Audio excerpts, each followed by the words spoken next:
What's the tail of the tape right now? What's the illustrious Levon Kirkland weigh right now? What's the weigh-in right now, man? Oh man, I am. I am. It's funny because I was at Philly. I was, believe it or not, man, I was around almost 320. So I'm down. I'm like 30. I'm like 305 right now. Okay. So I've lost weight. Okay. Was 320 the heaviest you ever played at? Because you talk about the playing days in Philly, right? Yeah. Every time I ever played that. Yeah. How did you get to that point? Was it just you kind of saw the end coming and you was just like, actually, I don't know what it was with me. It was, it's kind of funny. I look back at 270 and I was like rocked up. And when I was like 270, I tell people 270, 260 was my best playing weight. Yeah. Even I would take that weight even when I was in college. That was the best weight. I was strong. I was agile. I could move. It wasn't bad for me, and it looked good. It didn't look like I was 270 at all. I just don't know. I think it was just getting older. As far as nutrition was concerned, I don't think I was really up on it. It wasn't that I didn't work out. I worked out pretty hard, actually. It wasn't that, but we didn't really know that much about nutrition, what to eat, what to really put in our bodies. And I think for me, I just kind of got a big guy, but the problem was that I still moved pretty well. Even at that size, I still was moving better than a lot of guys would probably ever moved in their life. And that was kind of my curse and kind of my gift, believe it or not. It was kind of my curse and it was kind of my gift. Man, you were moving. Don't shortchange. One of those seasons, one of your closest seasons, I think, like to the All-Pro. You had 4 interceptions. That sack in the Super Bowl with Troy Aikman. Right. That's a flying biscuit right there. You flying over a dude and you making a play. Not to say Troy Aikman is Mike Vick, but we wouldn't expect those. We would expect Troy to outrun you or something like that, even in that position. I tell everybody this. I know it was so funny. I would tell guys, I come from a very small high school, Lamar, South Carolina, and it's 1A now, but we were 2A back then. But nevertheless, I had to play multiple positions in football. So I played, believe it or not, I played wide receiver, tight end. I played outside linebacker. I returned punts. I returned kickoffs. Then you go to high school. I played kind of a power forward. I could dunk since I was in 10th grade. I could dunk the ball. Okay.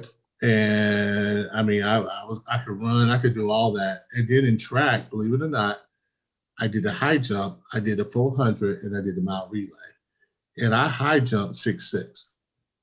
Man, in high school. See, that's wild because you usually hear about the football dudes or like the bigger guys, they'll do like maybe short distance running, or they'll do the shot put, of course, or they'll do the big man really. You did the 400, which is brutal.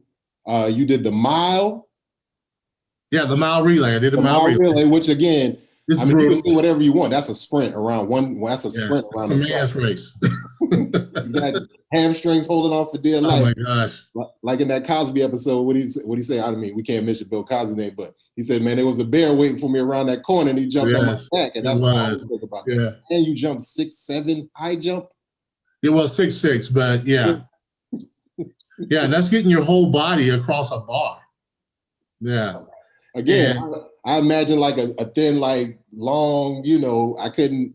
Man, that's crazy. But that just speaks to how much of an athlete you were. But also, and this is kind of the benefit I think about growing up in like rural, wherever you grew up. I kind of similar situation, South Carolina, James Island, not as rural as Lamar, South Carolina. No. Lamar. But they don't give you an excuse. Like they say like, yeah, everybody should be able to cover a wide receiver. You should be able to run a little bit of routes and, they don't give you no excuse like that. And so I think that's kind of the trade-off for kids nowadays where like kids might be really into nutrition and working out and really specialized. But for us, it was more about competing and not letting what we had or didn't have hold us back. Yeah, no doubt about it. My coach he was a head football coach, but he also had a great background in track. And so if you played on a football team, you had to run track. You just had to run track. I love playing basketball. I've been playing it since I was young. And I had like 3 older brothers who were very competitive. I had some cousins who were very competitive. And you know how it was back then, man. They just wasn't going to let you be a punk. They just wasn't going to let you. If you were a part of the family, you had to play sports. Me and my cousin, same age, we all played sports. But our brothers before us played sports as well. And all my brothers were pretty good athletes. What happened with me was I actually went to Lamar High.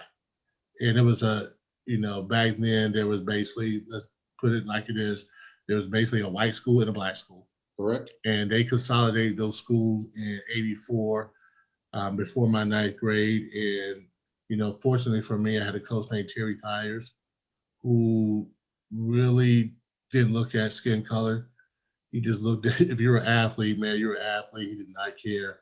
And he challenged you all the whole time. And I just remember one time he brought me in his office and he was just like, listen, man, I think you can go to the next level, but you got to commit to this game. Right. And that's when I got really committed, that 10th grade year. And it just kind of took off, man. It really did. So, yeah, it's kind of a blessing to be from a small town because you just got to do everything, man. I mean, even running around the house, my jump rope experience, and I tell people I used to jump rope all the time because of my sisters, right? So we had to jump rope. And I didn't realize that all that stuff was really just adding into my athletic ability. So when I got to the pros, man, everybody was always surprised, but it wasn't really a surprise for me. And if you speak to people that went to my high school, they was like, oh my God, Levon Kirkland can do everything. What are you talking about? We thought he was going to college to play tight end, wide receiver. But yeah, I think just being able to do those different sports really helped me out in football. That's the thing, there's the argument for, focusing in on certain things. But like you said, man, when you're young, try everything. And I laugh because I got a similar story. I mean, you got those sweet feet, but if you wanted to be outside and not be stuck in the house with your mom or them, whatever, she'll probably put you to work or daddy gonna put you to work. You gotta go outside and play with your sisters, but you might be big enough to go play with your brothers. But that indirectly help you get those sweet feet, help you cover all those people. And I used to tease people, or people used to tease me all the time because my mom, she put me in dance classes when I was little. So I didn't have no sisters, but that helped me, And I always tell people, like, that's why I was able to have some kind of little bit of quickness at 300 pounds playing D-line because of those things. Yeah, I tell kids this too. I do football camps throughout the country. And I always tell, I always ask the linebackers, because we're so specialized, do you guys play any other sports? And a lot of times, surprisingly, most of those guys don't play any other sport besides football.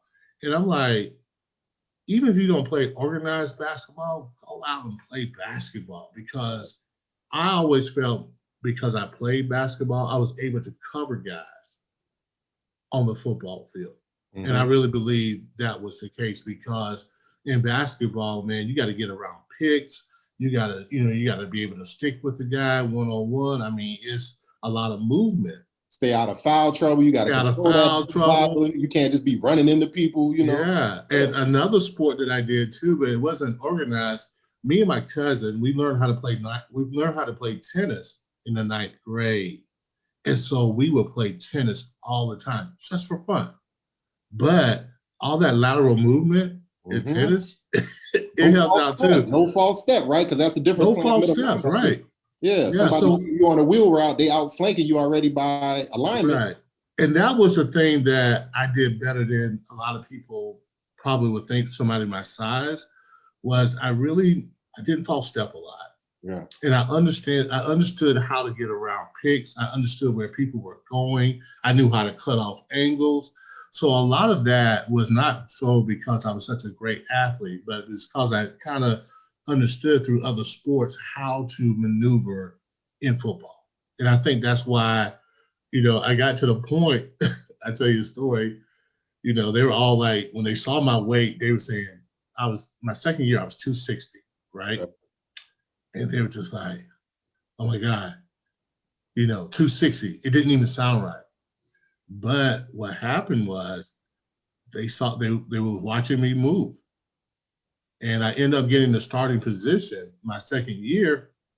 And I remember Dom Capers, who coached for Carolina, but he was the defensive coordinator. And they just said, you know what? If you keep moving the way you move, don't even worry about your weight. Yeah. They were just like, don't worry about your weight. And then when I got to Philadelphia with Andy Reid my last year, I was at 300-something pounds. And Andy Reid was like, as long as you move the way you move, don't even worry about it. And I was a veteran at the time, and he was just like, hey, don't even worry about it. And that's why I love Andy Reid so much. That's why he's a successful coach, is because one, he understood time, and like, let's not put Levon in a situation where he's just going to be miserable trying to cardio himself to death when we just need him to do these things throughout the season. So let's not try to put that burden on him. Let him be a leader. Let's not, those things. Same thing with Dom. And it's interesting when you say that, because at the time, the 3-4 was, there were some teams running it. The Bills were running it. Y'all were running it. But like, still, you got to have all the unique pieces to run that defense. You got to have that linebacker like you, who probably should have his hand in the dirt playing nose tackle or a shade, but it's still, no disrespect, but still supremely talented enough to go out there and cover real routes and rush the quarterback and do all those things. So, I mean, to allow you to be that person and not say, man, he would be a lot better at 15 pounds less. Nah, let Levon cook. Let him do his thing because he's making plays. Well, even when they started after Greg Lloyd got hurt, and the dime backer, which is the third down back, I was able to go in there, and it was Coach LeBeau at the time. They really didn't have any problems with me being in there because, they seen me in the last couple of years cover guys. Yeah. And honestly, when I became the linebacker in the dime package, we got more interceptions from that linebacker position than we ever got before. So you think it was the quarterback saying, man, looking out there pre-snap, seeing like, man, I could get that little puffy guy right there. Let me try to put it over him or something. I can tell you 2 stories about people underestimating myself as far as a cover guy. The one is Dan Marino, I think it's my third year. And they come up to the line of scrimmage, and I see him looking at me, and I know he's going to call out the strip of the defense, but he looks at Keith Jackson. Okay. And I'm like, they're going to try me. So I just stepped back, just like maybe not so much, but a little bit of a step. Play action pass. I didn't fall for the play action. I saw Keith running down the seam, and I roll with it. I'm running with him stride for stride. Dan Marino throws the ball. I pick the ball off. It showed them the Dolphins' defensive alignment. Miami football just on their side of the 50 at the 49-yard line for the Dolphins' second possession of the game. And Dan Marino, having trouble communicating for the moment, gets the play away. Blitz. Dolphins pick it up, but downfield the pass is picked off by number 99, Levon Kirkland, working against Jackson. Dan Marino doesn't often lose his poise, Jim, but there he did. Years later, when I'm coaching with the Cardinals, he's like, I remember you picking me off. I said, I bet you thought you had me. He said, you know what, man? I thought I did. But he said, after that play, I respected you so much for what you can do as far as a cover guy. Yeah. So that's the first story. The second story was, every year we do, we used to do like the mini camps. We get together in May, and the rookies and everybody come in. And Mike Mularkey, who was a head coach with the Buffalo Bills, and Mark Bruno, who was basically our main starting tight end, they would tell everybody, like every tight end that would come into our camp, they would tell them, I'm going to tell y'all, you guys cannot beat number 99 deep.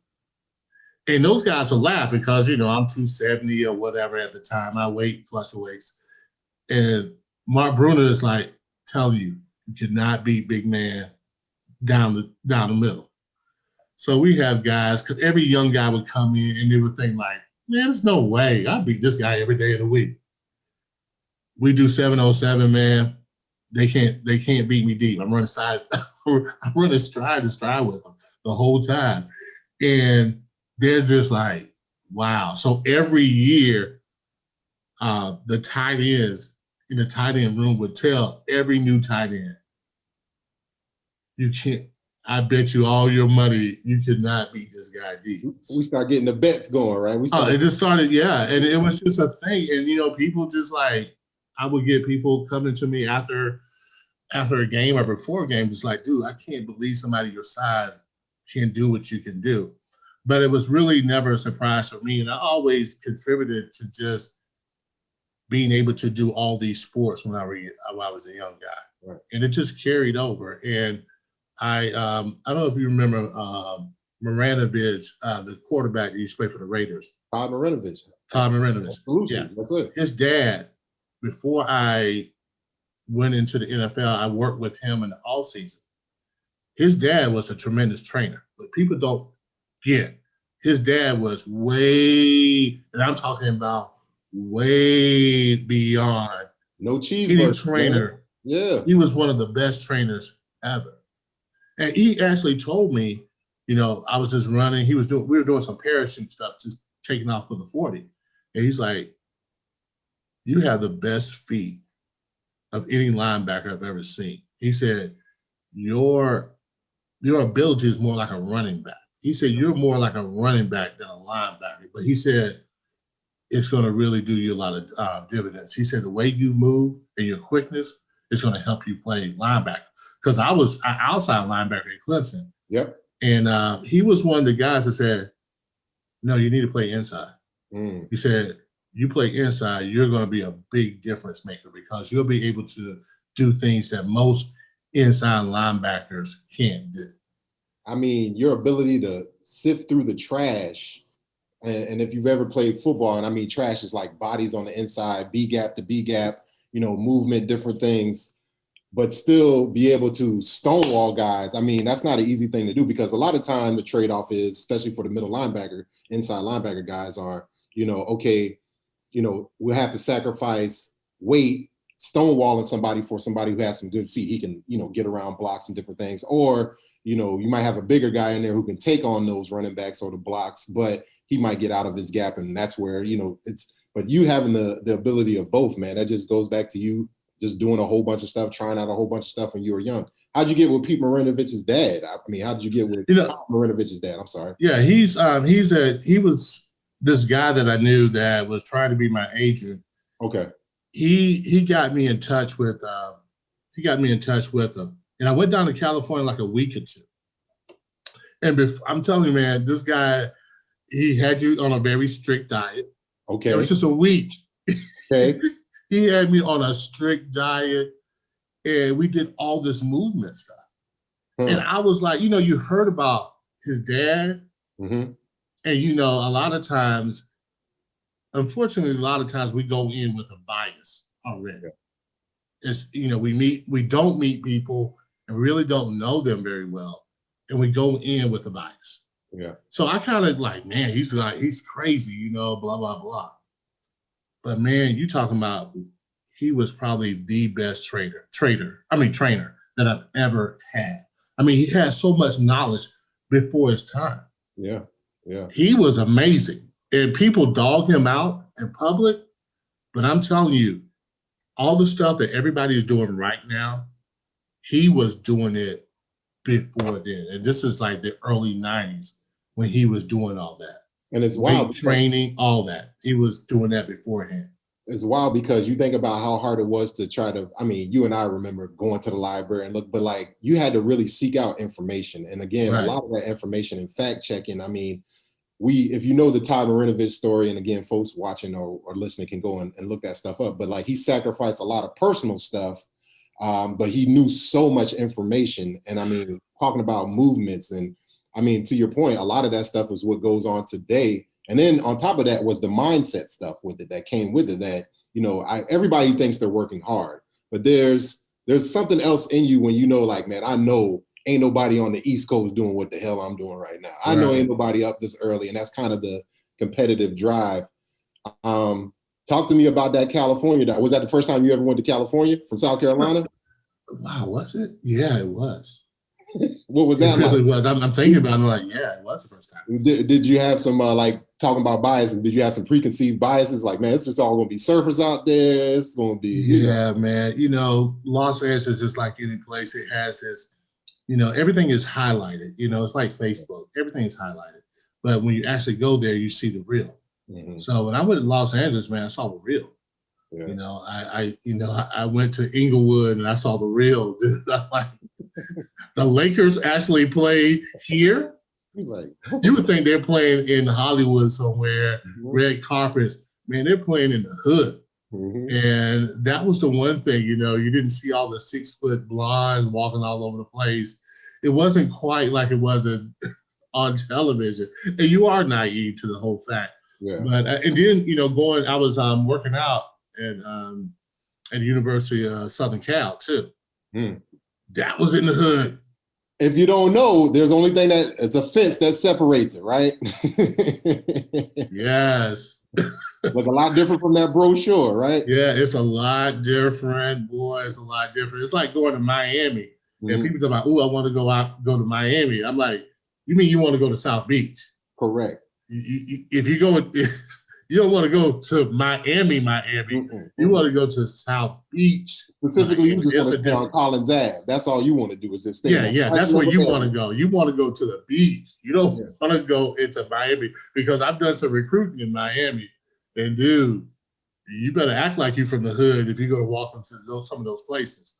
So it wasn't what I thought, but I'm telling you, man, I really got an education with that guy. He taught me so much. And then when I worked out, I did a lot of boxing as well. Mm. And I would tell anybody, as far as cardio is concerned, boxing might be one of the best sports you ever participate in. I mean, you're talking about hand-eye coordination, you're talking about quickness, you're talking about stamina, you're talking about endurance. That was one thing that I got into. And then the mindset, you're right. I mean, just being able to go 3-minute rounds,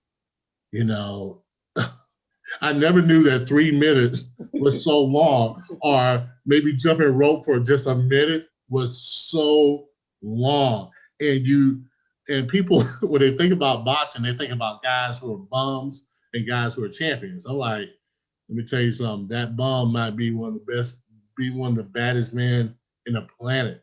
So you get to respect that side of it. And that's why I like doing other sports, because you get to see sports from another angle, For sure. and another perspective.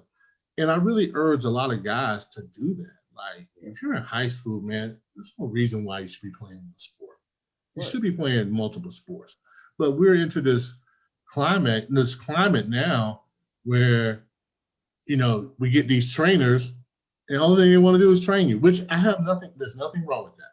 Right. But man, we played so many different sports, and indirectly, they basically helped you with with your main sport. And that's what it did for me. It helped me with my main sport. The best sport that I played was football. But man, playing basketball was, you talk about footwork, you talk about jumping, you talk about that is really, if you're a good athlete, you're playing basketball. Understand. And really, I thought it helped me with catching the ball too. Rebounds, things like that. It helped. And the cool thing is too, it kept you in shape. You ain't had to be like, for now, it's like kids just living the way. And again, I love the weight room. Getting it once I finally figured out directly, but it kept you in shape. You ain't had to worry about running extra gases and doing that. If you showing up for Coach so-and-so's practice, one, you're staying out of trouble. 2, it's keeping you engaged. 3, you're competing every day. And that's the other thing too, is like where I think where you get away with doing so much specialized training is that you miss the ability to compete baseball, track, so whatever it is, because at the core of it, it's all about competition. And this is the one thing I remember when I was early 2000s, when I was on South Carolina's track team. Thank God for Coach Fry at Carolina. He let us kind of bump around.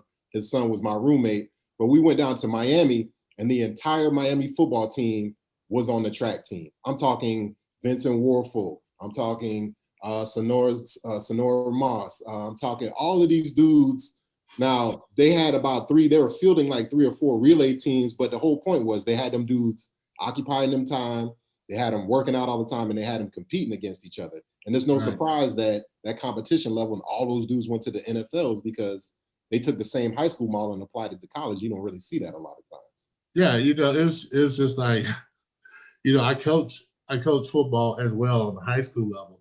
And, a lot of teams, they got to doing, there's an offensive team, defensive team, special teams.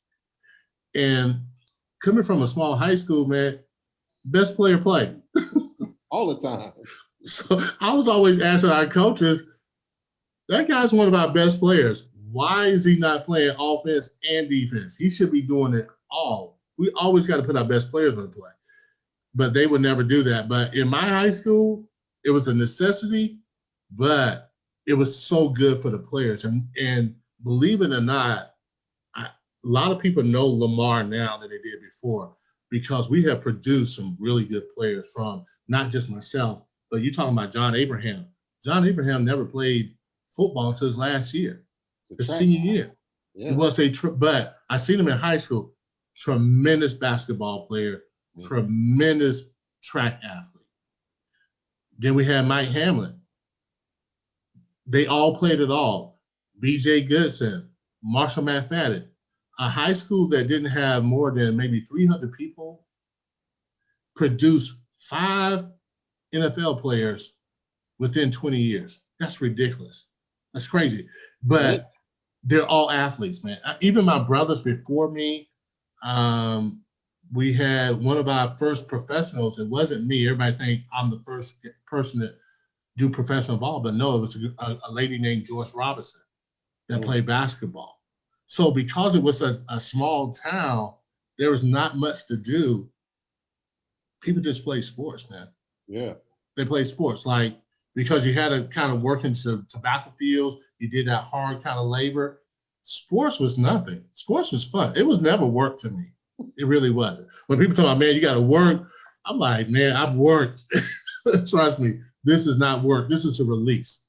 That's the other thing. So you really appreciate it. And that's the other beauty too, is that you appreciated football is hard, right? It's hard in a sense, but you knew what real hard work was versus picking cotton or being out there in Lamar in the tobacco fields. I mean, if you know anything about that area, that's real. There's a lot of money to be made, but there's also a lot of poverty, and there's a lot of folks making that money machine go that don't ever really get the benefits of that monetarily, status-wise, different things in life. Right. So you really enjoyed football. You're a complete whole person, but also too, like, you understood what real hard work is. And I think it's no surprise to me that you went as far as you went. And I mean, I definitely think you're up there with the Hall of Fames because thank you very much. But like, I mean, per capita, you talking about Lamar, I mean, it's crazy, man. Something in the water with y'all, man, because people say that all the time. Rolling them out.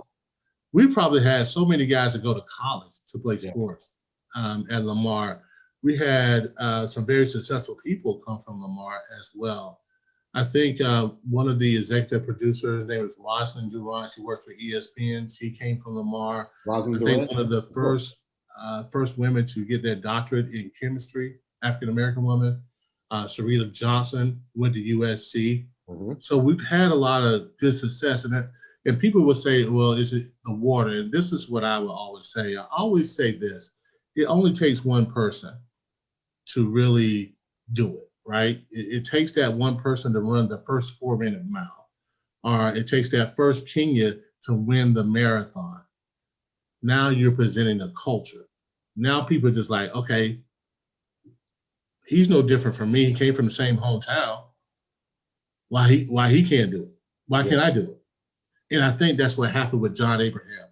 Nobody was happier than I was when John Abraham got drafted. He started playing football. I tell people this about John, and John was a better athlete than me. He was. I was a really good athlete. John Abraham was tremendous. But there was a guy named Tony Shaw that played basketball at USC that was amazing. Better than what I think that me and John was. So, and Tony went to USC. He didn't quite make it. Mm-hmm. If he would have played football, he definitely would have made it. He was 6'4". He was a track runner. He played his sophomore year, but I'm telling you, if Tony Shaw would have stayed in football, he would have been a perennial All-Pro. Those are the kind of athletes we had. But I always say this: you got to have somebody who do it, somebody who makes it. Show you what's possible. Show you what's possible. You know, show you what's possible, because nobody thought that. Nobody thought that. Nobody thought I was going to play in the NFL. I'm writing this. I'm kind of like you. I'm writing this children's book now, and it tells about my childhood coming up. And I never thought I was an interesting story. I never wanted to do, but I like writing. I didn't think my story was like, okay. And I talked to this publisher one time, and she was just like, dude, you have one of the best stories I've ever heard. And she's like, let's do this. Let's make it a children's book. And I thought about it. I'm like, man, it really probably could. But I really believe when I was 11 years old, I was like, I'm going to play pro ball. But I was smart enough to not tell anybody about it. I kind of kept it, and nobody would have ever thought. But when I went to high school, and this is kind of what changed my life. I went to high school. My father was the janitor at my high school. And that first year I played in the 9th grade, I played football, man. I tore it up, but I forgot to study at the same time. And so he was my first compliance officer. And he was just like, you're not going to play sports until you get the main thing, make the main thing the main thing. If you don't get your academics right, you're not going to ever play. I even had coaches come to my house and try to convince my father to let me play basketball my 9th grade year and run track. He was like, he's never gonna play until he gets his academics right. But the following year, I got everything right. I understood that it was on me. I took responsibility, and like, this is not my father's fault. I was mad at him for a while, but it wasn't his fault. I said, okay, it's on me. And then when I went to my head coach's office, he got me in there, and he basically was saying, Levon, if you commit to this game, man, you're going to play to the next level. And it sparked my 11-year-old self. It was like, aha, somebody else believes it too. It was something I believe, but to have someone else to speak it in your life as well, from that 10th grade year all the way to my 12th grade year, that really, I was dedicated. Like, most of my friends were doing everything else, but I was dedicated to the sport, man. And the reason why I got recruited is South Carolina came to watch another guy play, and my coach came to me before that game, was like, there's a recruiter out here. I was like, okay, thanks, coach.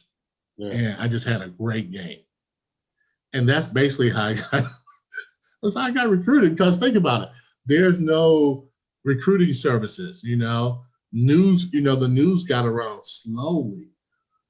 Everybody in my region knew who I was, but you talking about South Carolina and also Clemson knowing who I was from a small town like Lamar, which they probably just kind of overlooked. It was an amazing journey, and I feel like, okay, God really, put me into that place for a reason. And, that's kind of my story, man. That's kind of how it happened. It wasn't no 5-star, 4-star, 3-star, 2-star. When I got recruited at Clemson, the guy was just like, I just think you're a heck of an athlete. He said, I'm not going to promise you anything, but I'm going to try to get you a scholarship. I think you're a heck of an athlete. And that's all I need to hear. And once I got to Clemson, man, and once I learned how to lift weights, because I did in Lamar, man, we barely lift weights, dude. we worked out like crazy, and we did a mile after practice. We were a small teams. A few, we were like the Marines, a few good men. Good old school conditioning. Let's run a mile. Let's just run this mile and see what happens. It could be a good practice. Like most times it'd be like something. It was a bad practice or something like that. Yeah. That was our normal. So our coach, after he even say, great practice, guys. All right, give me a mile. And he'll do just like that. Give me a mile. We have our shoulder pads on, our helmet, That was gonna be my next question. Was he being nice when he let you take the pads off, or that wasn't even a question? The pads always went when you ran that. That never happened. But once I got to my senior year, it was so normal that wasn't even a big deal. So again, just like with everything else, your threshold for what real work is was so high. Like, I mean, you've been priming that pump. You know what hard is like, and I mean, I wouldn't want to run no mile. I see today how that's kind of stupid, but like, yeah, when you're young and you don't know no better, it's going to benefit you so much longer in life because again, you're tough. That toughness muscle is built. And you know what? The Clemson practices, they were legendary for being hard. But when I first got there, honestly, I thought we worked probably a little harder in high school. But the funny thing about being at a big college like that, you know, in high school back in the day, which was really dumb, your water breaks you barely got water, right? You only got it like 5 minutes, you're out there 2 hours, you got like 5 minutes to drink some water. So when I got to Clemson, my first practice, man, they had water and Gatorade all over the place, right? I think I got drunk my first day of practice on grape Gatorade. I did, because it's so good. First of all, you ain't drinking Gatorade like that at your crib. You know, you only drunk Gatorade on Fridays, but because I played every single down, I never got to drink the Gatorade. So I would get like these really bad cramps at night because I was dehydrated. It was so dumb. And so, but that's just what we did. Right. So when I got to Clemson, man, they had water and Gatorade. I just went a little crazy that first day. That's a great segue because we always say like the better we got at football, the better it fed us, from bowl games to going to a banquet. You go to this little chicken shack in town and they know you the man, they're going to give you extra whatever. What was some of the food culture shock besides the Gatorade and all that stuff? What was some of the food culture shock going from small Lamar to Clemson University? One of the cool things was that I don't know if they even do it anymore, but they used to have victory meal. Mm-hmm. And victory meal is if you won the game on Saturday, that Monday you get this feast. And you talking about stuff that don't even go together, right? So we would get like fried chicken, but crab legs or lobster tail. It was must be the same person doing this menu for South Carolina, because when Lou Holtz in 2000, it was the same thing. We'd get fried chicken from this place, crab steak from this place, steak, but it never even went together. Alfredo. Yeah, it was crazy, right? So I never had crab legs until I got to college. I never had crab legs in my life. So I had to guys taught me how to do it. I was like, wow, this is delicious. So one of my favorite foods now is crab legs. But before then, it was like, we just had like, the burgers and the hot dogs, yay, you just won a game. Well, I got to Clemson that Monday. I mean, it was everything you could possibly imagine. I mean, like ribeye and like that ribeye, baked potato. I mean, dude, they had all this stuff that didn't even go together. I mean, whoever had fried chicken and crab legs, that's not the combination you have, right? But it worked. We had everything. But honestly, it was the little things that worked, because if we didn't win, we'd have like a terrible meal. Yeah. So it was so funny that food really motivated young men to play better. So guys wanted to have that victory meal. So after we win the game, guys be like, man, victory meal. And only thing we had missing is like champagne and beer. But if Danny Forge would have had his way, we would have had some beer. You can guarantee that. For sure. But yeah, we had everything. It was amazing. Y'all had some legendary big dudes there. I mean, it's wild. So, because you were there when Ed McDaniel was there, he was the other linebacker, right? He was Ed McDaniels. We had Chester McLaughlin. Chester McLaughlin was a good guy. Rest in peace, Chester. But like, we had Vance Hammond. We had Michael Dean Perry was there my first year, and Michael Dean Perry is probably one of the best players one of the most underrated defensive linemen ever played. So we had some, our guys. We always We always had D-line at Clemson. We always had D-line, and the years I was there, we had some great linebackers as well. Talking about those guys being athletic, did you see, of course, we know Michael Dean and, we know his brother and all those different things, but like him and Chester together, I can't imagine just the size, but also the athleticism and the ability just to make plays that allowed y'all to make plays. Chester McLaughlin, you know what, that one thing when we were winning back in those days, what Clemson did a really good job of. They didn't really look at your size. Because I came in about 100, believe it or not, I came in at Clemson about 195 pounds. Those linebackers we had Wayne Simmons. Yep. We had Ashley Shepard, we had John Johnson, and those were just the outside linebackers. On the inside, we had Ed McDaniel, who's probably one of the best inside linebackers that ever played at Clemson. And we had Doug Brewster. We our defense was low. We actually became the #1 defense in the 1990. Who was our defensive coordinator at the time? We had a few. We had the guy that really kind of set the bar for us was Bill Oliver. Okay. And he coached at Alabama when they won the national championship in 1992. He was a defensive coordinator. And one of the things he said that he left a better defense when he was at Clemson. And what, believe it or not, the formula for Clemson was they would get guys who, like Chester McLaughlin, believe it or not, was a tight end at Whitefield. Yeah, he was a tight end. When Chester McLaughlin came to Clemson, he was like 280 something.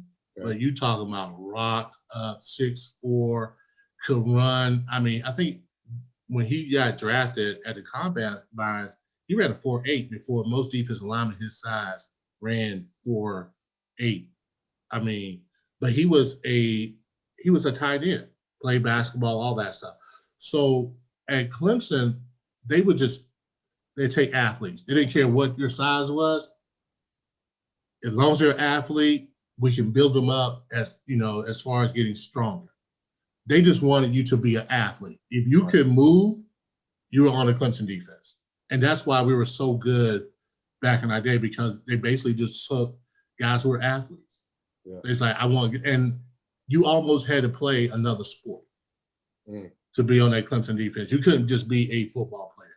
You had to be a basketball player. You had to be a wrestler. You had to do something else besides playing football. And that's why during that run, Clemson defense was always pretty good. Yeah. The athletes, and again, covering guys in space, and again, toughness. I mean, if you compete in one thing and you compete in the other thing, that shows me everything I need. I need that dude on my team. And to your point, you learn how to lift weights. We can figure that. I can give you 3 squares a day and figure out a way to get the biggest. So, we even teach you how to, if you're a worker, and this is what it was too, if you're a pretty good worker, you're going to enjoy lifting weights. You're going to enjoy the workout. So, we get these guys, and I don't know if you know Miles Aldridge, but Miles Aldridge actually coached at USC too, but he was our linebacker coach at Clemson. And he would always, when I started recruiting and stuff, he's like, the South Carolina kid may not get the kudos that maybe a Georgia or Florida kid may get, but that kid is going to be a tremendous worker, and he's going to have a high ceiling that he's going to work and he's going to develop. And I find that very true. I mean, that's why I like the South Carolina kid, because they're not always quite developed, Right. They're going to be that 3-star guy, but they're players.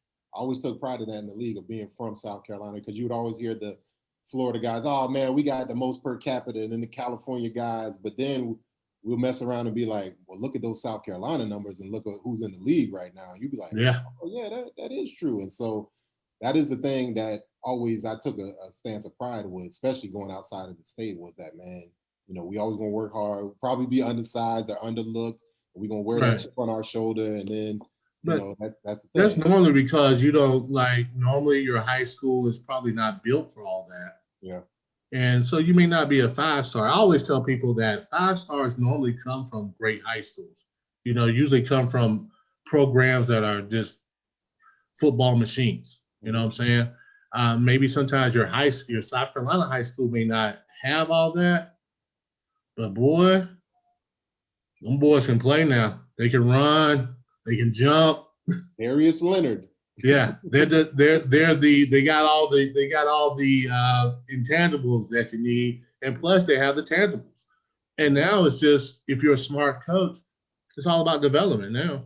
I always feel like, even with draft picks, people call people bust, but I always say if a guy's a bust, it's normally because it's a coaching staff. The coaching and that's not that great. Mm-hmm. And 100%. They don't develop the guy. 100%. It's all about the development. Every level you go to is going to be development. That's going to be the key. And can your coaching staff and your weight staff, your strength and conditioning staff, can they develop you? Yeah. Can they make you a better player than what you were in high school? So I always say when a guy is a bust, and guys like, oh, he's a bust. Man, you got to be fortunate. I was fortunate to go to Pittsburgh. Yeah. I really was, because we had Bill Cowher, we had guys like Marvin Lewis, Dick LeBeau, Don Capers, we had Tim Lewis. We had some coaches, man. And then you got the lineage also with the Jack Hams, the Jack Lamberts. And you see those 70, and we saw those 70 guys around. Like, you knew those guys. Yeah. Like, they would come to the locker room and everything.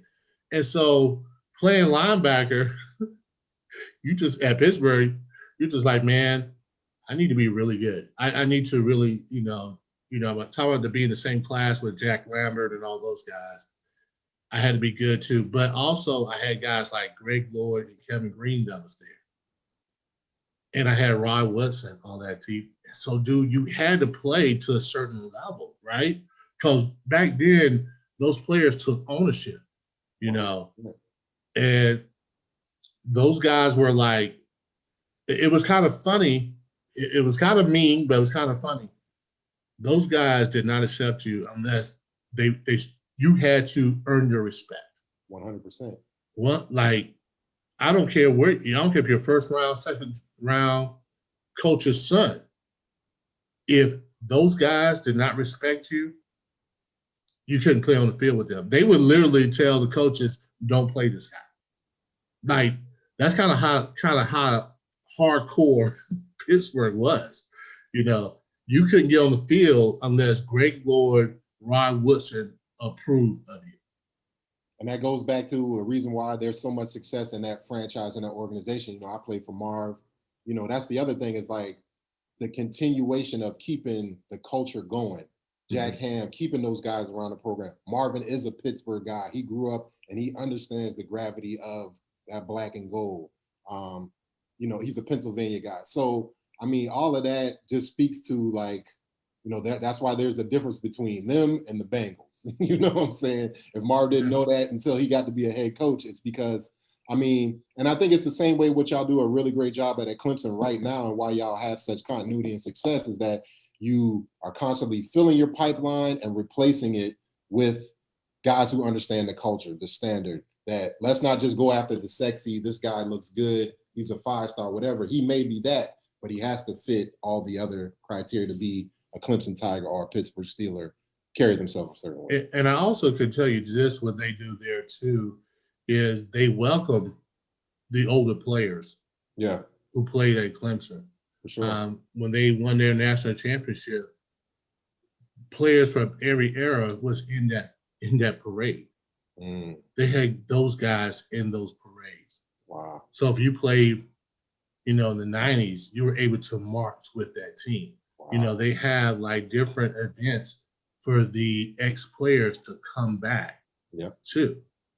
They had the flag football game before the spring game. So Dabo and the staff or whoever does a great job of welcoming guys that played, even if they didn't play for him. Right. So I think that's why, in a lot of ways, that's a part of it too.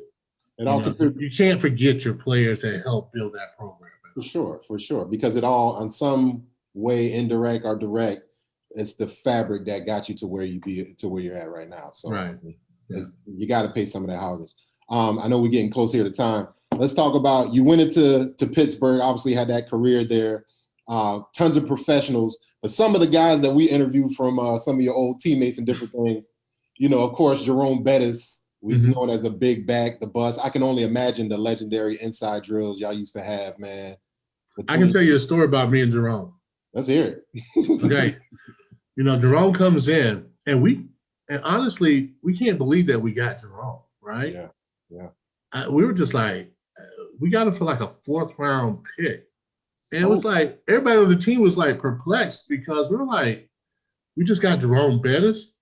He ripped us the first time we played. I mean, he tore us up. And we were really good defense.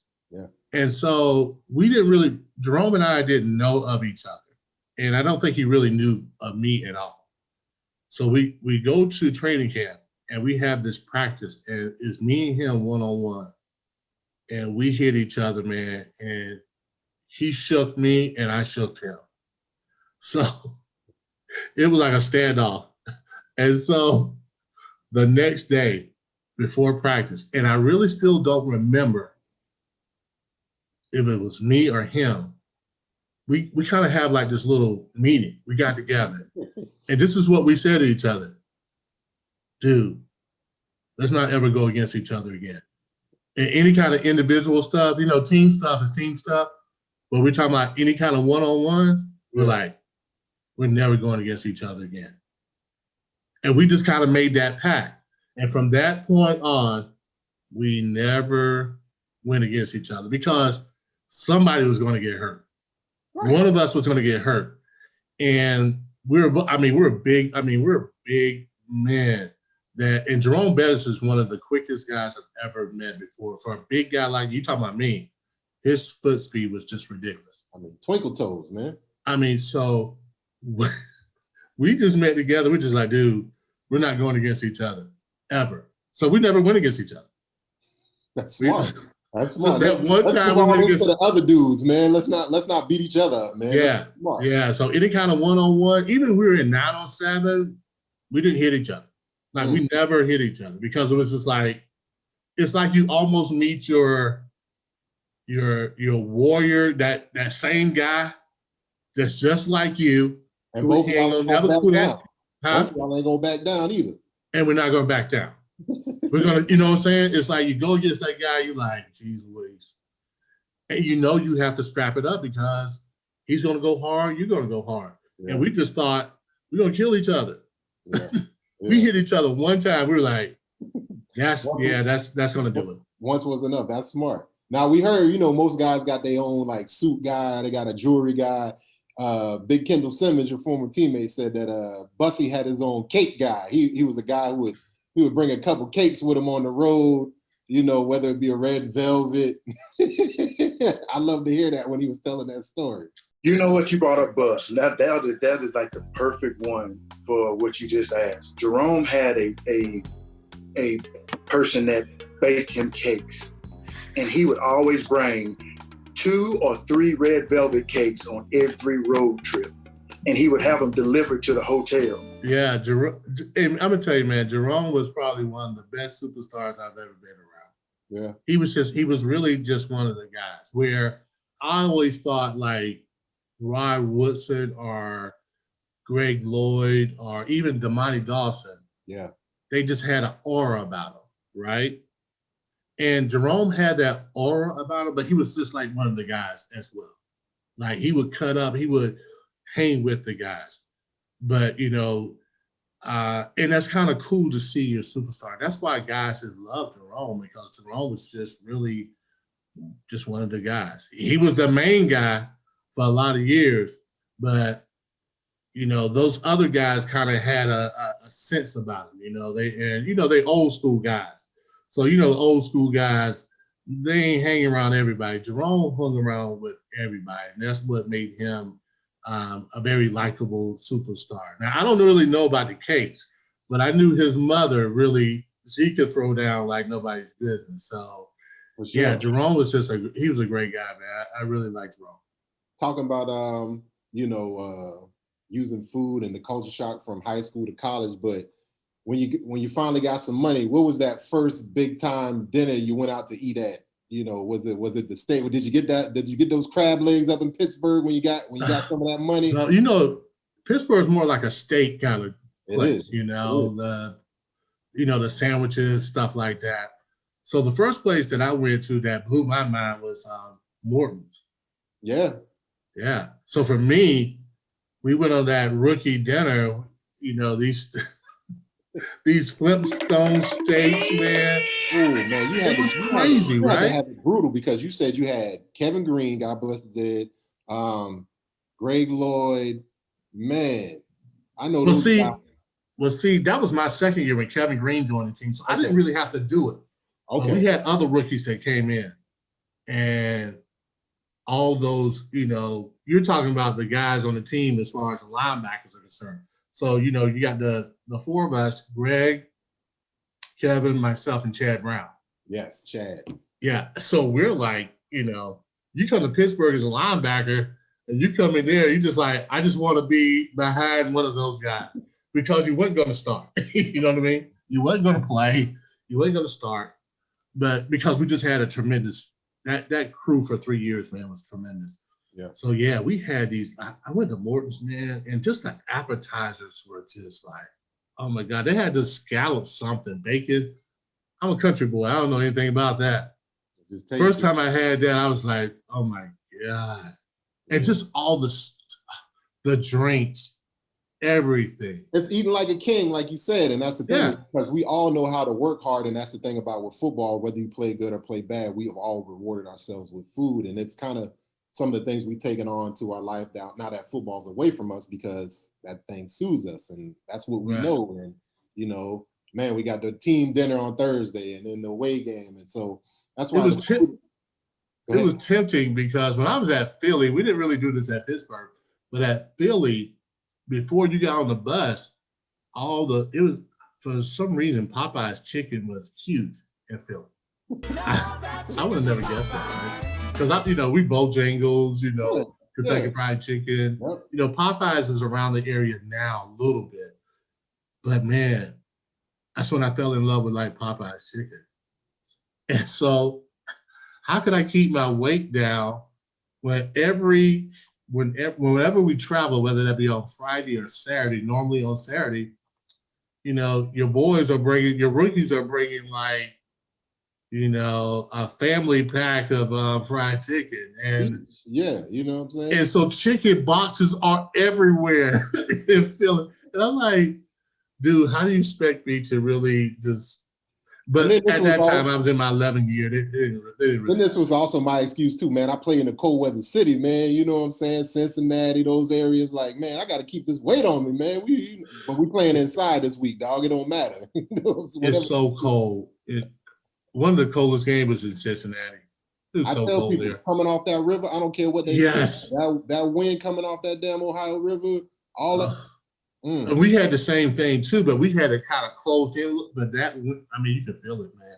Yeah. You really could. And, being from South Carolina, I tell everybody, man, when the snow happens, my first year, I thought everything shut down, right? I actually called in. It was a blizzard. I called in and I was like, do we have to still come to practice? And there's like, if you don't bring your rookie ass to the stadium right now, I'm like, oh, okay. So I realized no matter what in football, this is the crazy thing. You go to work. No 100%. Matter, I don't care if it's raining squids, you're coming to work. I've been asked to come to practice in hurricanes before, man. I remember that as well. Yeah, so, it doesn't matter. We're thinking like, oh my gosh, shut it down. But wait till the eye of the storm comes and then you can drive up to the facility or something like that. Right. And we're going to be out there until the lightning actually strikes a tree down. Right. We don't care about the claps and counting it, and we want to see it hit something close to where we at. But that's the kind of the crazy nature with football, and it takes us to these crazy places. Man, this is great, man. So let's hit this quick little kind of, like we say, the lightning round here, because we talk about so many different things. Growing up, what was that nostalgic sweet food that you love to have? Was it something out of that corner store? Was it a Nutty Buddy? What's something that you used to just go crazy for when you was a kid when it came to? Wow, there was so many good stuff back then, but one of the little corner stores we had this grape kind of ice cream. Grape ice cream? Okay. It was great. That was the best ice cream ever. Yeah. They had in those big tubs, and like Baskin Robbins. And then scoop it out. And you put a cone to that thing, and that was I'm in heaven. Are you a sweets guy? Or are you like a fried foods guy? You salty guy? Ooh, I'm kind of both actually, but man, I can be a fried chicken guy almost every day. Yeah, man. That's Like one of the things I cook really well is like fried wings, and I have to be careful because I may cook those things up every day if I'm not careful. Do you find yourself cooking a lot now? Is that your? I find myself cooking a whole lot now. Yes. Yeah. And my sister taught me how to cook the chicken wings the way she did, because I always used to ask her, "Hey, make those wings for me," and she's like, "You know, I'm gonna show you how to make them." I'm tired of making them for you. She showed me how to make those things, and oh my God, I'm so good at it right now. It's ridiculous. And that's the thing, man. I'm trying to get that way with like the air fryer, because I'm like you, man. I'll eat that wing up every day if you let me, man. I love it, man. I love it. Are you a drums guy? Or are you a flats guy? I'm a flats guy. Okay. All right. I'm a flats guy. I don't really even know why, but maybe it's just the feel, the texture. You know, food is food can be artful in a way. It's a beautiful thing. 100%. And yeah, it's something about the wing part, the flat part that it moves me, man. It does. I think it's the way you can maneuver it in your mouth that makes it so good. Yeah. You know, like the drumette, it's just the drumette. But that wing part, it's just something, how you can maneuver that in your mouth. And yeah. You can find that extra little piece of meat in between the bones. Exactly. You find those hidden treasures in the Once you worked around that drum a little bit, you ain't got nothing but the gristle left. So I mean, yeah, but that wing, you can find something like, oh my God, this is okay. Let me get Okay. So yeah, the wing for me does it. Did you have a favorite Little Debbie growing up? Yes. Zebra cakes. Zebra cakes. Okay. Me and my sister to this day, zebra cakes. Zebra cakes. Are you a big fan of like the Little Debbie technology, how they come up with like the Christmas cakes and the Easter cakes? You know, that's kind of like a zebra cake. Who's ever behind the machine of Little Debbie's is a genius, or they're the devil. One of the two. They're either the devil himself or they're a marketing food connoisseur genius. The thing I don't like about the Christmas tree kind of cakes is because they only give you 6 in the box. They think because they're a little bit bigger, you know, again, this might be big guy logic or something, you know what I'm saying? But like, that's the whole marketing thing. We're only going to give you 6 because we know that you're going to buy some more. I'm used to 12. So a limited supply. Yeah. Because the demand is so high. Yeah. So we're just going to give you 6. They could give you 12 easily. But they're just like, no. No, give them 6. Right.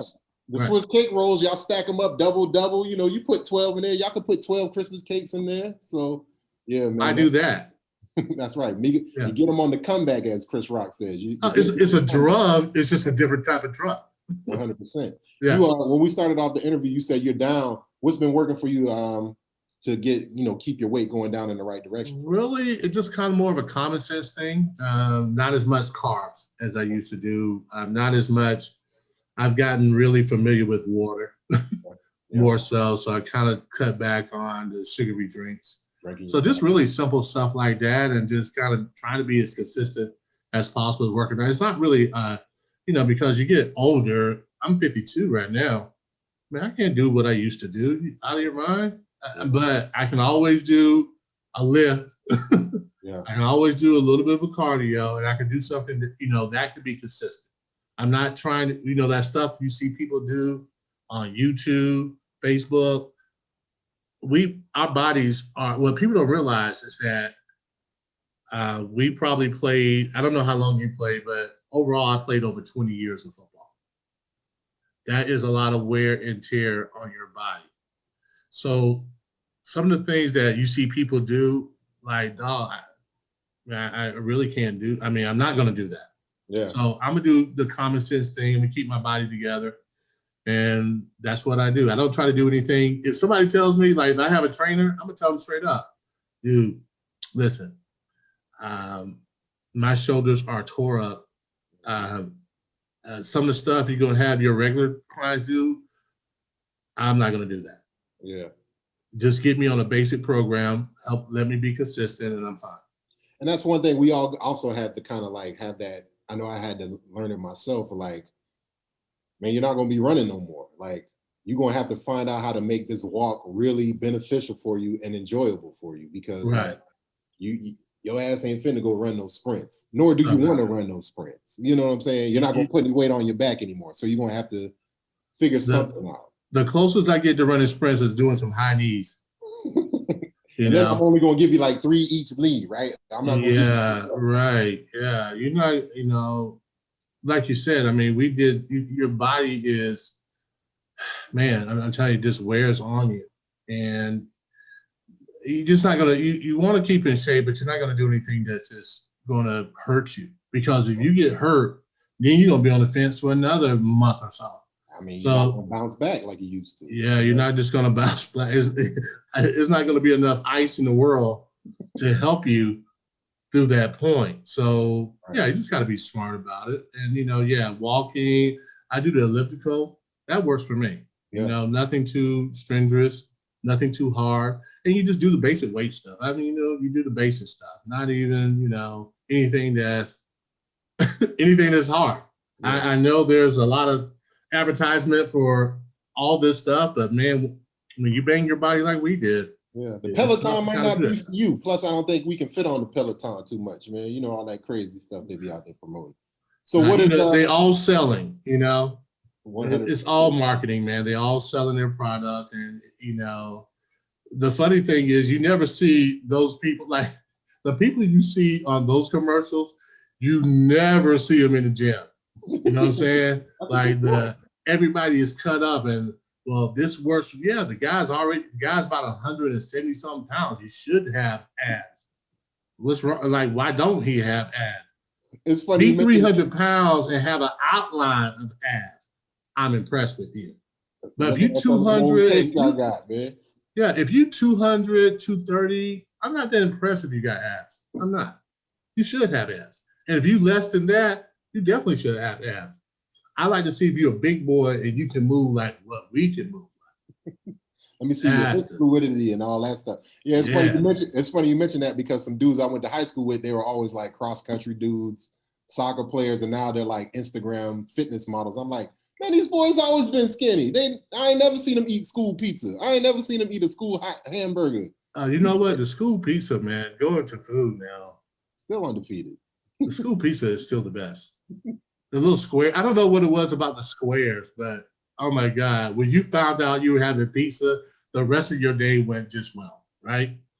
It's like a jailhouse, man. The word started spreading about first period. Man, I smell it, man. The boys I was down there in Miss So-and-so's class. I think we having pizza today, y'all, boy. And see, I was always smart with the cafeteria ladies. I was always really nice to those ladies. My father worked at the school, but I was always really sweet and nice, and I can pour on the charm. And I'd be like, I don't have my lunch money. Go ahead, baby. Go ahead. That's okay. You just try to remember tomorrow. I said, oh, well, thank you so much. It could be the very next person say, I don't have my lunch money. They'd be like, get out of this line. That's a great life advice for anybody, man. Be nice to the people who serve your food and who clean up and who take care of your stuff in your dorms and all that stuff. Because I learned that from my father. 100%. Because he was a custodian. He was one of the most respected people in the school building. And he always told us not to, never to burn bridges. Make sure you take care of people, even no matter what they do. You respect them, no matter what the job they have. And I've always found myself doing that. And it produces a lot of favors. Yeah. So, I think that is definitely, one of the things that I would really, one message I would put out there, man, make sure you treat people well. For sure. Make sure you respect them. For sure, 100%. You talked about pizza. You like a deep dish Chicago style pizza, or you like that flat, you can fold it up? I kind of like the New York style. Okay. When I went to New York, I was in the 12th grade. We did a class trip, and we had one of those New York style pizzas, and I never looked back. I do like deep dish, man, but deep dish fills me up so quickly, though. It's like a true eater, man. You want to stretch this joy out a little bit. You know, man. I do the one deep pizza. I'm like, everybody from Chicago, everybody I know from Chicago, they rave about the deep dish. But I'm kind of that New York pizza style kind of guy. I kind of like thin too. I'm with you because again, you can fully manipulate it. You can do so much with the New York style. When you got to bust out the knife and fork for the deep dish, I like it too, but like it seems like a casserole or something. Yeah, it's like it's gonna be hard to eat more than 2 pieces for me, but that thin pizza, boy, tell you. I like a little bit, that New York style, it's a little bit of grease. You kind of have to drain the grease out a little bit, but other than that, man, it's good for you. What are you doing? I'm blotting the grease. It's the best part. Let me see that.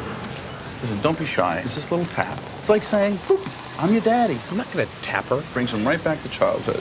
Trust me. It's putty in your hands after that. That's great, man. A couple more questions. If there was no caloric repercussions, you could eat as much as you want, no blood pressure, no weight, what would you eat every day? Would it be those wings your sister told you how to cook? It would probably be those wings. Okay. Yeah, it would be those wings. I would eat them almost every day. Blue cheese. It's so funny because I'm like that because I would you could almost feed me the same. If it's one of my favorite foods, you can almost feed me that every day and I'd eat it. Like crab legs, I eat crab legs every day. Every single day. And I probably would go for shrimp fried rice too. I would probably eat that every day. They go that South Carolina coming out. That rice. Gotta have that rice. I don't know what it is about rice, especially like a yellow rice. Man, so good. I live out here in Texas now, and so like trying to get that good, yellow rice, because everything out here is potatoes, of course. They always want to put the brisket with the potato. And I'm just like, man, give me some of that good yellow rice. That man, let me put some egg in this rice and chop it up a little bit, get something going. Now, Langston, do you guys have something called like a chicken bog? Do you know anything about that? Yeah. So that's big up in there where y'all at. But basically in the low country, it's the same thing. It's chicken bob where y'all at. But it's funny, my partner who I do the books with, Preston, he always tells this story after they had the big hurricanes, what was that, a couple years ago that came through there, knocked out a whole bunch of stuff. Like reporters nationally were down there and they were like, man, the locals are so great. And they had this wonderful dish. It's called like chicken perle, or you know what I'm saying? And we like, man, that's the chicken bog, man. That's the chicken bog, man. Don't confuse it. Yeah. Exactly. A chicken bog on a good cold day. Get you through. See, man, me and you on the same page, dude. I like to eat, man. I think everybody does like to eat. But that's the thing, and again, especially being South Carolina guys, I mean, even outside of sports, we eat to do everything. Somebody get buried, we eating. Somebody married, we eating. Somebody born, and then only thing that changes maybe is the cake. You know what I'm saying? It's especially when somebody passes away. Yeah. I mean, when somebody dies, you're gonna eat more fried chicken than you've ever eaten in your lifetime. You're gonna eat so much food that it's ridiculous. Fried chicken and country ham. You're gonna have those things the whole time. And I don't care what nobody says about a country ham, man. After Thanksgiving, those are the best sandwiches ever. And get you through. And then I like it because I'm like, man, let's hurry up get through these sandwiches so we can start making these beans. Let's go ahead and put that bone. Let's go ahead and put this ham bone in there. Cut a little bit off so we get this red-eye gravy going. How creative were your grandparents or your grandmothers or your great-grandmothers had to be, especially if you think about African Americans and what they had to go through to be that creative and to use food in a way that, well, maybe people frown at, but it was more like survival for us in a lot of ways. But they they still made it good though. Man, they made it enjoyable. All my people are from King Street, and so we spent plenty of time out there in Williamsburg County, summertime. And I used to just, when you're a kid, you're like, man, I want to go up to the McDonald's. I want to go, and they like old folks they'll get offended. When you're little, you're like, man, what y'all got against McDonald's? But for them, they can make something better, and they'll. Now again, for us, it's always about we want it now, and it was, it's even worse now with phones and everything. But to your point, our elders, our older folks will figure out a way to make those burgers and then use some of that ground beef for something else. And then, the only thing that might be missing is the French fries. And again, that's the stuff you don't really even need any. And you know what I'm saying? They're going to give you 3 burgers and you're going to be fine. You're going to go back outside and play. But yeah, my mother passed away several years ago, but I still remember her food. It's amazing. We talk about her food all the time as siblings. Yeah. And Thanksgiving or Easter, we used to have dressing. And oh my God, Langston, you just don't even understand, man. And that's interesting. And I think you mentioned your coaching stuff because you've coached NFL, you coached down at FAMU, you did some stuff up there at Clemson. But I think that's a big thing. A lot of coaches, more coaches are getting hip to it. But like those in-home visits, that's really the tail of the tape right there. Of like, because food for especially a lot of the kids that they recruit, young Black kids, single families, all these different things. There's so much culture tied into that. And then if you come into that house and you don't eat that food or, you turn your nose up to it, a lot of folks are like, I don't understand why, I want her son to come to Alabama, but, the whole point is you disrespected that long lineage recipe of, Perlo or whatever it is that person was cooking. And then our folks were no different than the Italians. You go to anybody, and I played in Pittsburgh. So if you go to their house and you don't eat everything, if you don't eat their food, they are offended. Mm-hmm. You're never coming back ever again. Right. And it's the same way with us, man. We cook food because it's enjoyable and we want people to enjoy our food. Right. If I cook someone a meal, man, I'm sitting back and you wonder why your grandma would sit there from the corner and kind of like just, Yeah, what do you think? Mm-hmm. And they always say, my mommy says, like, what do you think? Mm-hmm. Oh, this is great. Oh, okay. Well, I just did a little something here or there, but it's a sense of pride. It's the same way. You're right. If you're a coach and you go in someone's house like that, you better be ready to, if they say you want something, be like, yeah. Yeah, or at least be honest, because that's the one thing I think Nick Saban has figured out, because I heard like he doesn't eat anybody's stuff. So it better be an all or nothing deal for you. But he's in a different kind of, category now. Well, he's Nick Saban as well, too. Of course. He can do that. But if I'm from South Central Northwest State, you better be eating. I better do what I need to do. You better be digging into that. Talking about, can I get some more? Yeah, give me some more. Exactly. Last question. How much would you pay to eat those wings if there wasn't? Would you get on a monthly payment plan? Would you give up some of that NFL residual check every month to be able to eat that food without any high blood pressure, any of that stuff? Of course. Yeah.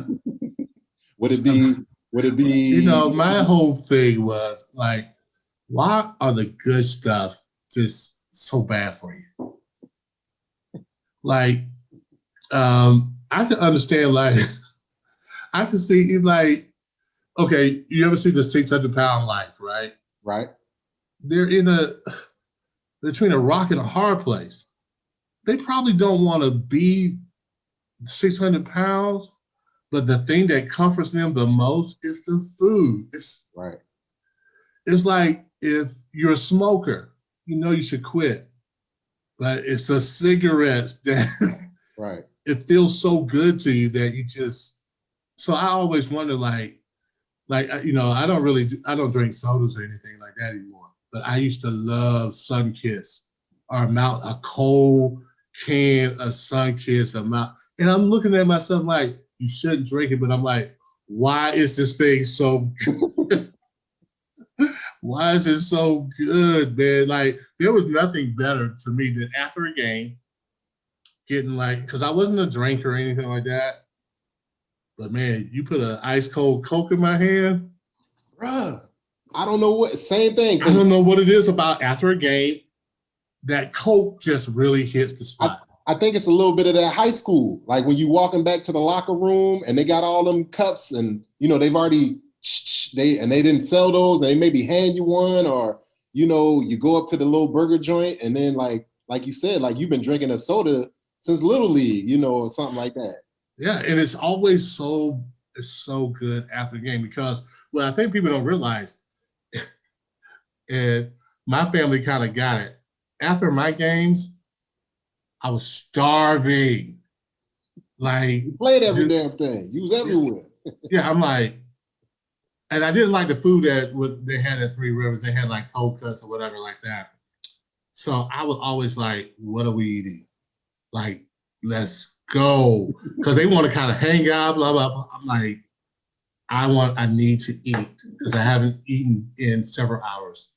You know, you might put one of those wedges or whatever like that. And I wasn't a fan of those protein bars. Mm-hmm. But man, after the game, man, after the shower, after the reporters, Let's go, man. let's go. I used to tell I'm like, let's go. And they're like, oh, okay.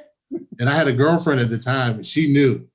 Like, as soon as she saw me, she started walking. I'm like, let's go. I don't want to have conversation with other people's wives or the guys, unless you're going to eat with me.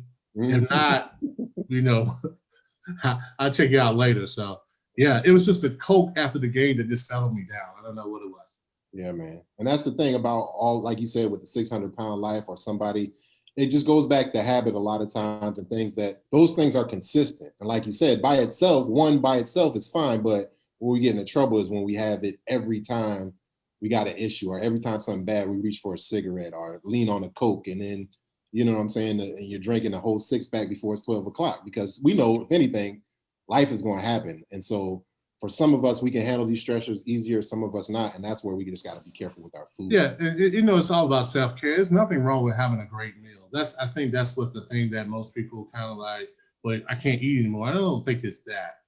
I think it's just, you know, making sure that everything is balanced, that you're taking care, you know, that people think, it's always funny, people go, man, I work, I'm a hunt. Like, dude, first of all, you probably don't work that hard or whatever.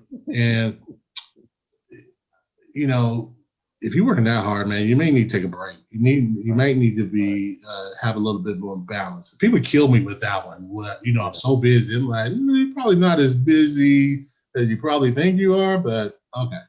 And that's one thing I think I've learned from football. And like you said, with like seeing other folks, my elders who really worked hard, but like, that's not the badge of honor you think it is, of just saying, man, where you've just worked. There's a difference between your parents having to do that and they had no other choice. And then, you know, daddy coming home and passing out, you know what I'm saying? Versus you saying the same thing, you trying to live up to that. Like, nah, that's not, you got a different kind of set of circumstances. Your life is not like that. Let's not create that situation. You know, my parents came up as sharecroppers. Yep. And that's nothing, I mean, you talking about as close to slavery as you possibly could get. Mm-hmm. That's pretty close. And when they can do what they did, and I think that really groomed them, which in turns groom who we are. But yeah, man, when you can make it work, you got like 7, 8 kids, and you can still make it work. Everybody in the high school, I'm telling you, man, we never went without because we never did. And we had great Christmas too. And our parents, I don't know how they did it. You know, they just found a way. And I mean, that hard work was just a part of it, man. People would laugh at me because, you know, after I scored 4 touchdowns on Friday, Saturday morning, man, I'd be up cutting grass, raking yards, doing all kind of stuff. And people would think, you know, people ask me like, were you on punishment? I'm like, you know, actually I wasn't. It's just what I had to do. So after a while, after like my 10th grade year, because all my brothers left, I had to do everything. So I got it. I mean, it wasn't a big deal after a while. That's just what you did. It was just a part of your fabric.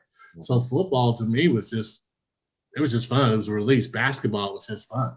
You know, suicides, that wasn't a big deal for me. It really wasn't. Let's do it, because maybe there's a Coke waiting after these suicides or something, a sun kiss or something. It's going to be something waiting for me. It may be a Coke, it may be a Chick-fil-A stick or something going down. Classic. Well, this is perfect, man. This is good.